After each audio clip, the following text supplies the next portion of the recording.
Assalamualaikum warahmatullahi wabarakatuh.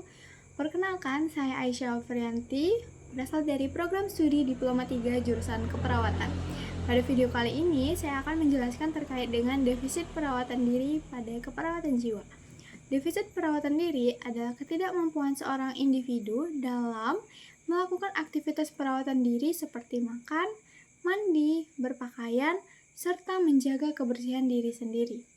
Faktor predisposisi dari defisit perawatan diri ada faktor perkembangan, di mana keluarga terlalu melindungi dan terlalu memanjakan klien sehingga perkembangan inisiatif klien terganggu. Kemudian ada faktor biologis, di mana klien mengalami suatu penyakit yang membuat dirinya tidak dapat melakukan perawatan diri. Kemudian ada kemampuan realitas turun, di mana klien dengan gangguan jiwa dengan kemampuan realitas turun yang kurang menyebabkan ketidakmampuan dirinya dan lingkungan termasuk perawatan diri. Kemudian ada faktor sosial di mana kurang dukungan dan latihan dalam melakukan perawatan diri sendiri. Kemudian ada faktor presipitasi dari defisit perawatan diri, itu ada body image. Gambaran individu terhadap dirinya sangat mempengaruhi kebersihan diri. Misalnya dengan adanya perubahan fisik sehingga individu tidak peduli lagi dengan kebersihan dirinya. Kemudian yang kedua ada praktik sosial, di mana pada anak-anak yang selalu dimanja dalam kebersihan diri, maka kemungkinan akan terjadi perubahan pola personal hygiene. Yang ketiga adalah status sosial ekonomi. Personal hygiene memerlukan alat dan bahan seperti sabun, pasta gigi, sikat gigi, shampoo, dan alat mandi lainnya yang semuanya memerlukan uang untuk menyediakannya. Kemudian ada faktor pengetahuan, di mana pengetahuan personal hygiene sangat penting karena pengetahuan yang baik dapat meningkatkan kesehatan. Misalnya pada pasien penderita diabetes mellitus, ia harus menjaga kebersihan kakinya atau area ekstremitas atau area tubuh yang mengalami luka diabetes. Kemudian ada budaya. Di sebagian masyarakat ada budaya yang jika seorang individu mengalami sakit, ia tidak boleh dimandikan. Kemudian dalam defisit perawatan diri ada manifestasi klinis, yaitu dari segi fisik ada tanda dan gejala dari tanda dan gejala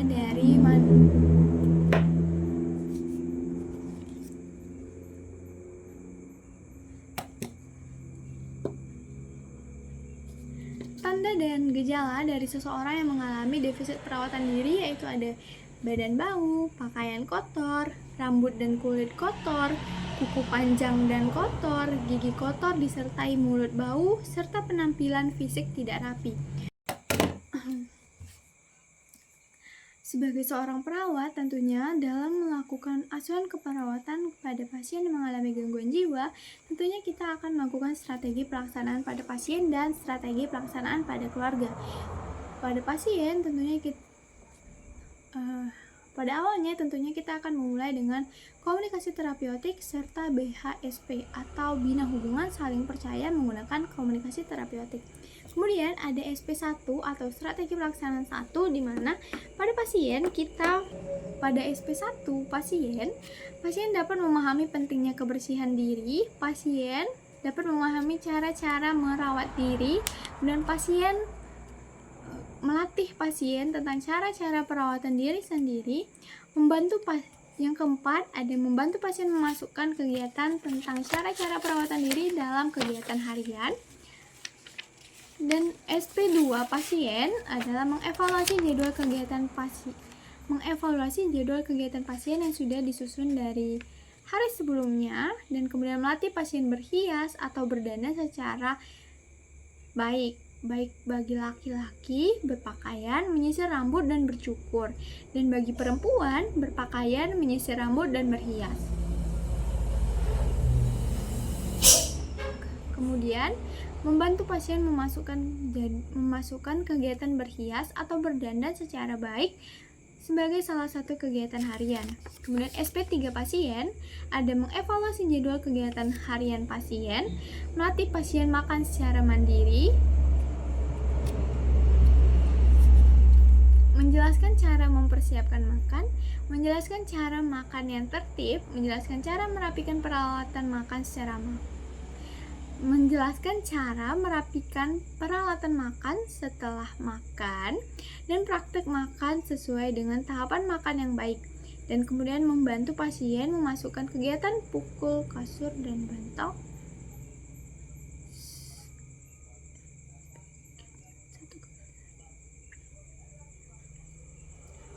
SP4 pasien ada mengevaluasi jadwal kegiatan harian pasien yang sudah pasien laksanakan dan sudah disusun ke hari sebelumnya, dan kemudian ada mengajarkan pasien melakukan BAB atau BAK secara mandiri, kemudian menjelaskan cara membersihkan diri setelah BAB atau BAK, dan kemudian menjelaskan cara membersihkan BAB atau BAK, dan menganjurkan pasien memasukkan kegiatan melakukan BAB atau BAK secara mandiri sebagai salah satu kegiatan harian. Setelah melakukan tindakan pelaksanaan pada pasien dengan SP4, strategi pelaksanaan pada pasien, maka tentunya kita akan lakukan juga strategi pelaksanaan pada keluarga pasien. Pada keluarga, SP1 yang harus kita lakukan adalah mendiskusikan masalah yang dirasakan keluarga dalam merawat pasien.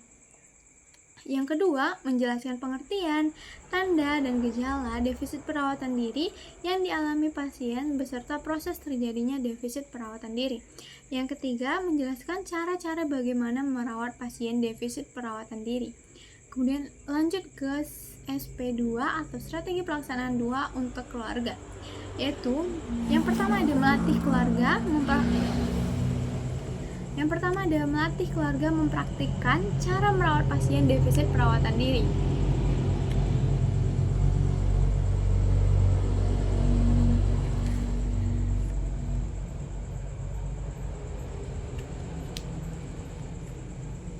Yang pertama ada melatih keluarga mempraktikkan cara merawat pasien dengan defisit perawatan diri. Yang kedua, melatih keluarga melakukan cara merawat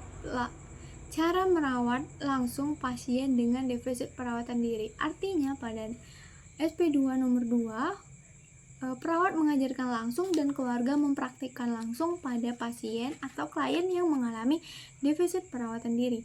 Kemudian yang ketiga, SP ketiga pada keluarga yaitu membantu keluarga membuat jadwal aktivitas di rumah termasuk minum obat. Yang kedua, menjelaskan follow up pasien